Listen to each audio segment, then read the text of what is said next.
कल्पना कीजिए एक ऐसा क्षण जब संपूर्ण सृष्टि विनाश के कगार पर थी। देवता और असुर मिलकर समुद्र मंथन कर रहे थे, जिससे एक के बाद एक बहुमूल्य रत्न और दिव्य वस्तुएं उत्पन्न हो रही थी। हर किसी को अमृत की आस थी, लेकिन तभी कुछ ऐसा प्रकट हुआ जिसने त्रिलोक में हाहाकार मचा दिया।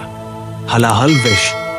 ये कोई साधारण विष नहीं था, बल्कि इतना घातक था कि इसके प्रभाव से संपूर्ण सृष्टि का विनाश निश्चित था। इसकी ज्वाला से देवता और असुर दोनों ही कांप उठे। इसका प्रभाव इतना तीव्र था कि दिशाएं धुंधली हो गई, नदियां उफान मारने लगी और वायुमंडल में एक अजीब सी बेचैनी छा गई। देवता और असुर घबराकर त्राहिमाम कर उठे। किसी के पास इस विनाशकारी विष का उपाय नहीं था।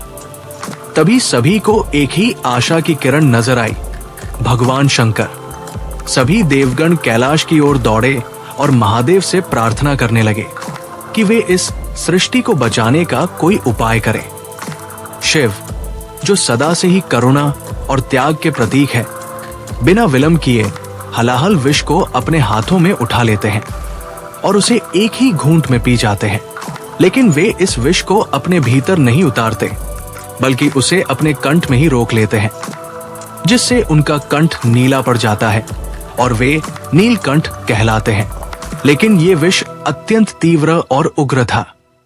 इसके प्रभाव से महादेव का शरीर जलने लगा, उनकी जटाएं आंदोलित होने लगी और समस्त सृष्टि उनकी तप्त ऊर्जा से कंपायमान होने लगी। देवता, ऋषि मुनि और स्वयं माता पार्वती भी चिंतित हो उठीं। अब प्रश्न ये था कि इस प्रचंड ज्वाला को शांत कैसे किया जाए। शिव के शरीर में जो अग्नि उठ रही थी, वो कोई साधारण ताप नहीं था। ये सृष्टि को भस्म करने की क्षमता रखता था। सभी देवता समाधान खोजने में जुट गए, लेकिन कोई भी उपाय सफल नहीं हो सका। इसी बीच वहां एक अद्भुत प्रकाश प्रकट हुआ। ये कोई और नहीं बल्कि चंद्रदेव थे, शीतलता और सौंदर्य के स्वामी। उन्होंने अपनी दिव्य दृष्टि से देखा कि भगवान शिव अत्यंत उष्णता का अनुभव कर रहे हैं, और यदि ये उष्णता शांत नहीं हुई तो इसका प्रभाव संपूर्ण ब्रह्मांड पर पड़ सकता है। चंद्रदेव को ज्ञात था कि उनकी चांदनी में शीतलता है, जो महादेव के भीतर जल रही ज्वाला को शांत कर सकती है। इसलिए वे भगवान शिव के चरणों में झुक गए और प्रार्थना करने लगे, हे महादेव, मैं आपकी शरण में आया हूं। यदि आप मुझे अपने मस्तक पर स्थान दे तो मेरी शीतलता से आपके ताप को शांत करने का प्रयास कर सकता हूं। भगवान शिव ने चंद्रदेव की विनती को स्वीकार किया और उन्हें अपने जटाजूट में धारण कर लिया।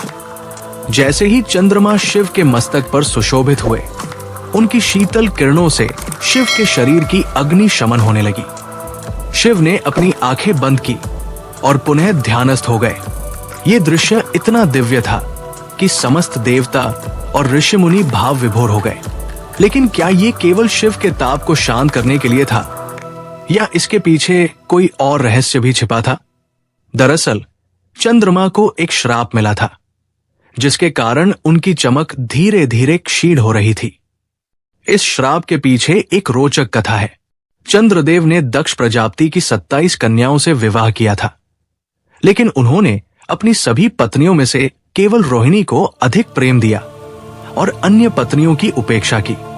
ये देखकर दक्ष प्रजापति अत्यंत क्रोधित हुए और उन्होंने चंद्रमा को श्राप दे दिया कि वे धीरे धीरे क्षय हो जाएंगे। जैसे ही ये श्राप प्रभावी हुआ, चंद्रमा की आभा क्षीण होने लगी और वे धीरे धीरे लुप्त प्राय हो गए। जब चंद्रदेव को इस श्राप से मुक्ति का कोई मार्ग नहीं दिखा, तो वे भगवान शिव की शरण में आए और उनसे सहायता की प्रार्थना की। महादेव करुणामयी हैं। वे अपने भक्तों को कभी निराश नहीं करते।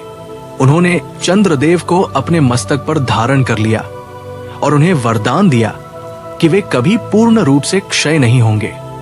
प्रत्येक माह में वे क्षीण होंगे, लेकिन फिर पूर्णिमा के दिन अपनी पूर्ण कला को प्राप्त कर लेंगे। इस प्रकार चंद्रमा की कलाएं घटती और बढ़ती रहने लगी और ये प्रक्रिया चिरकाल तक चलती रही।